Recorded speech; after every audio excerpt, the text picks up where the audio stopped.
Welcome to this week's End of Days Update, coming to you from Tulsa, Oklahoma. We had such a great time this last weekend in Birmingham, Alabama at Word of Life Church. The crowds were so hungry, got into end times, got into a little bit about the power of God.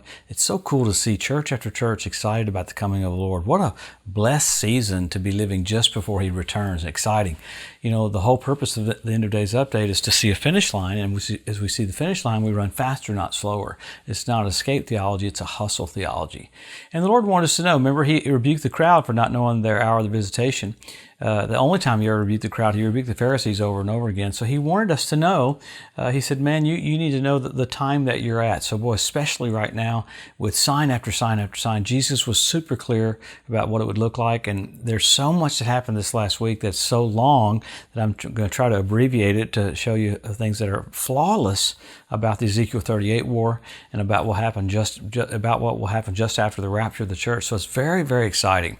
And remember, we get into all this stuff because He loves you so much. He wants you strengthened. He wants you encouraged. He wants you blessed so you can accelerate in your pace. So let's pick up what's happened around Israel this last week. Probably the biggest thing was you had Iranian Houthis fire more missiles at Saudi Arabia. Saudi Arabia intercepted them, which was amazing how they could do that. But then you had Iran responsible for a blast near the Israeli embassy in India. So you got Iran doing some crazy stuff. Some of the other crazy stuff that Iran's doing, man, it just gets so more and more and more blatant every week. You had Iran come out publicly saying that they're going to annihilate and wipe out Tel Aviv and Haifa. Now, why is that? Because the Mossad came out with another report showing, really to make the International Atomic Energy Agency kind of get back on guard. Basically, the International Atomic Energy Agency said, no, Iran's keeping all their promises.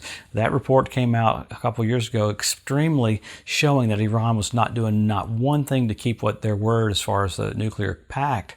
So it came out again today. So then you had the International Atomic Energy Agency going, hey, we gotta stop Iran from doing all this. And with that, you had Israeli preparedness for a strike on Iran. So you had Iran freaking out.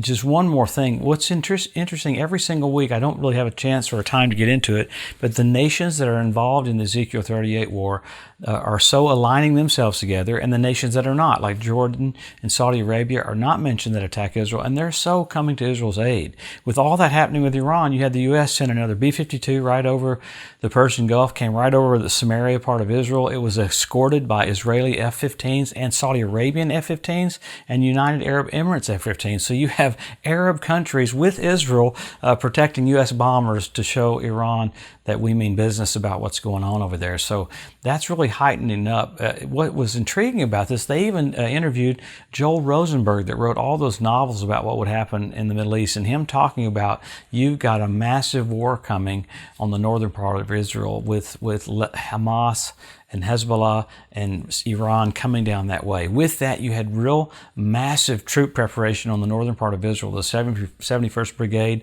with their tanks that have anti-tank missiles, new technology, all kinds of stuff happening with that. So you see it sped up with that. There's so many things that happened. You had the Pope go to Iraq. He went to Babylon.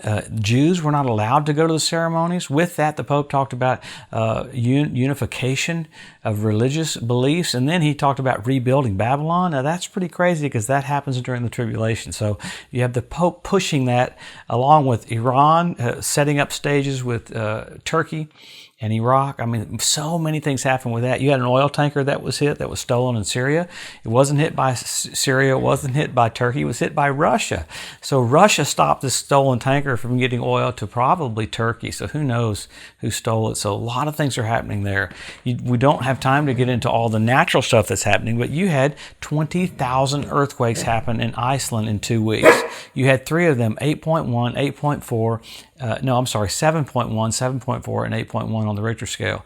Explosion of earthquakes. You had more locusts show up again. You had more stuff that's happening in the schools about schools teaching 3rd grade, 2nd grade, and 1st grade about transgender. There's this massive, weird, psychotic push. It's very satanic in the schools to teach children about changing their gender. So many things keep happening for that. I've been intrigued to see that Our administration still is yet to call Biden, was yet to call Netanyahu. He did the other day, but it was the first president in 40 years to wait that long. So there's a total setup for what's getting ready to happen. It's pretty amazing. In the world, it's very scary, but for the church, it's super exciting because you're seeing all the sides take their place that are going to be in the Ezekiel 38 war. Many things are happening around you. You had Greece and Egypt make a pact for the oil that's in the Mediterranean Sea, and these pacts are about what will happen right after the rapture. Pretty amazing. Then you had, this is still crazy, this is amazing. You had Saudi Arabia come out and say, the Palestinians don't have a right to the Temple Mount, it belongs to the Jews. And I'm like, for Saudi Arabia, I know England, for Saudi Arabia to say that, that's absolutely amazing. That's kind of stuff that you would never see come out of Arabs' mouths, saying, the Arabs would say, no, Israel has no right to the Temple Mount. And here Saudi Arabia said, the Palestinians don't have a right to the Temple Mount. I know, it's amazing, buddy. It's crazy, isn't it? So exciting times. So we always go to the scriptures. There's many more things keep happening that are just flawlessly showing us the setup for the coming of the Lord. But number one, we go back to the scripture. Israel made a nation. Jerusalem won back. Jesus said the generation that sees that will not pass away till all is fulfilled. Then you got the Hebrew language restored. You got the Ethiopian Jews brought back. You got the fertility of the land of Israel. You got the revival of the Roman Empire. You have the Temple Mount Institute. You have fish showing up in the Dead Sea. You had foxes showing up on the Temple Mount. That's Lamentations 5:18. You had the ritual baths around the Temple Mount fill up with water. You had the Sea of Galilee fill up with water. So you have all these things happening. You have Rabbi Yitzhak Kaduri prophesying in 2005 that Israel would be ruled by two Benjamins. Benjamin Netanyahu and Benjamin Gantz came together this last year to jointly rule. Pretty amazing, blatant how those things are. You have the fertility of the land of Israel. I mean, just astonishing, tangible, physical things to look at to show us that Jesus is about to come back. 172 different species of predatory birds. So you have all this part of nature getting ready for the entrance of the King. So along with nature, you got the signs. You have planets that would be for signals for us. So you had blood red moons on Passover and Tabernacles. You had 4 in a row. When's the last time you had 4 in a row of blood red moons like that? NASA called it a tetrad. The last time you had that was 1967 when Jerusalem was won back, 1948 when Israel was made a nation, and 1492 at the Edict of Expulsion when the Jews were kicked out of Spain. So amazing. I mean, you have tangible physical things there. Then one more happened. You had the Bethlehem Star this last year. You had Jupiter, Regulus, and Venus come together. So it's amazing that the nature's preaching to us that the King's about to come back. You have many more things about planets that show us that Jesus is about to come. So what do? Help our local church, help our local pastor. The closer you get, the more you're engaged. When Colleen and I were engaged to get married, we talked more. We didn't talk less. So we have to be engaged in doing the will of God because the King's about to come. You have to have the thought pattern you're about to see him face to face. And the rapture of the church is going to happen just like Enoch was raptured, Elijah was raptured, Jesus was raptured, the church will be raptured. We're about to hand off to the Jews like Enoch handed off to Noah. Elijah handed off to Elisha. Jesus handed off to the church. The church is about to hand off to the Jews. God's going to raise up 144,000 Jewish evangelists. So you're seeing the setup for Jesus presenting himself to his brethren just like Joseph did at the very end. How blessed are we to watch the orchestration of the grand event, the King of Kings and the Lord of Lords coming back to the planet. Wow. Jesus of Nazareth. He died for us. God raised him from the dead, and he's coming back so soon. Wow, we'll see him so soon. Have a blessed, awesome week. We'll see you next Wednesday.